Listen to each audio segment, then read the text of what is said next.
A Red Bank man found an injured raccoon and nursed it back to health. Wildlife officials stepped in, took the raccoon, and killed the animal he tried to help. Good evening, I'm Josh Rowe. In the state of Tennessee, it's illegal to keep a wild animal in your home, but that man who took the raccoon in is asking, was it necessary to kill her?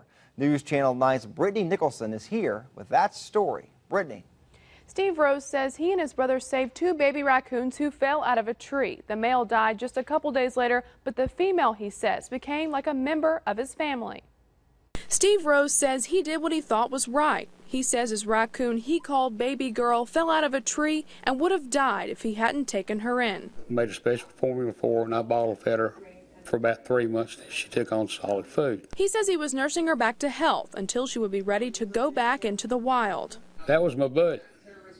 And I didn't try to get any closer than I did to her because I knew I was going to have to let her go.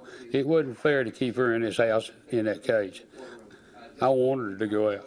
I wanted her to grow up. I wanted to see my grandbabies. Then police got word he was keeping the raccoon in his home, and wildlife officials took her away and euthanized the raccoon. Rose is charged with illegal possession of a wildlife animal and faces a $300 fine. It really irks me that I spent all this time doing what I believe in, trying to take care of her.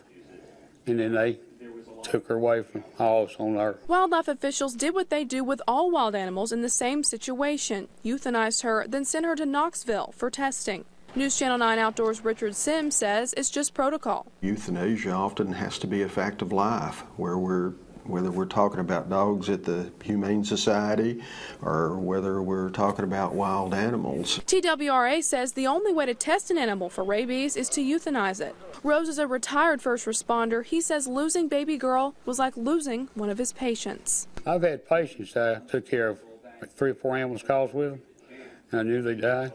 I had the same feeling about those people, so I just won't ever forget it. Now, TWRA says if you think a raccoon needs help, call a local wildlife office to see if there's a rehabilitation office nearby. Josh? Brittany, thank you. Rose is due back in court for this case in June.